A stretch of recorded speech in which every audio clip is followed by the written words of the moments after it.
sawang pagmamahal sa akin, Mi. Ay, ano ba yun?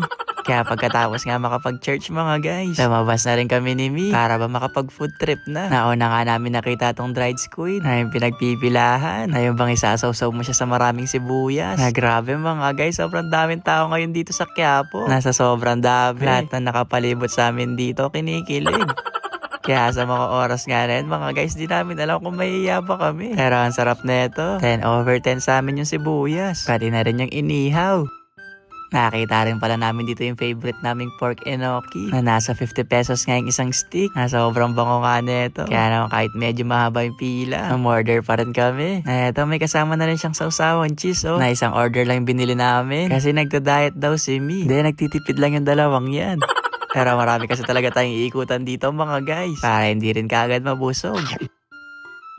Masarap nga daw ito nabili namin. Hindi na naman daw siya nainitan. Kaya okay na okay.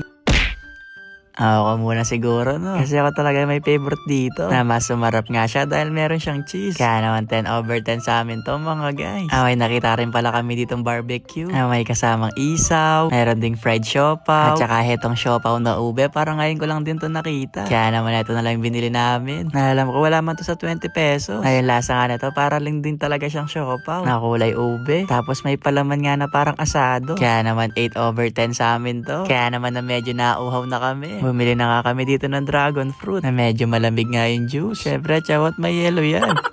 Pero sakto lang yung tamis. Kaya 9/10 sa amin to. At syempre, hindi namin pwede itong mamiss. Ang empanada sa Quiapo. Medyo mainit-init pa nga siya. Na favorite ko rin to. Kaya sabi ko ako muna yung unang kakagat. Na unang kagat nga mga guys. Mapaparap ka na lang talaga kasi sobrang init.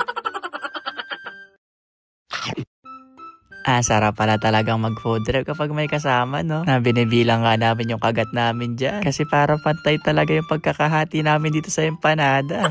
Baka may malamangan mga guys. Pero ang sarap nito, 10/10. Nakita rin pala namin dito yung hotdog. Na yung bang Hungarian sausage overload na maraming cheese. Finally mga guys. Matitikman na rin natin to. Totoo pala talaga marami yung cheese mga guys. Nasa sobrang daya para nahuhulog na yung iba. Nasa 40 pesos lang pala to. Kaya naman tara. I-taste test na natin to mga guys kung masarap ba. Masarap naman din pala. Malambot yung tinapay. At malalasahan mo rin talaga kagad yung cheese. Na mukhang mabibiting kami dito Na yung tingin nga niya sa akin. Parang gustong sabihin, wag kong ubusin. Masarap din to mga guys. 10/10 to sa amin. Kaya naman siguro ako na yung magla-last bite dito Pagkatapos nga makapag-food trip, nagpaalam na rin kami sa mga batang to para makauwi na. Ayun lang. Bye-bye!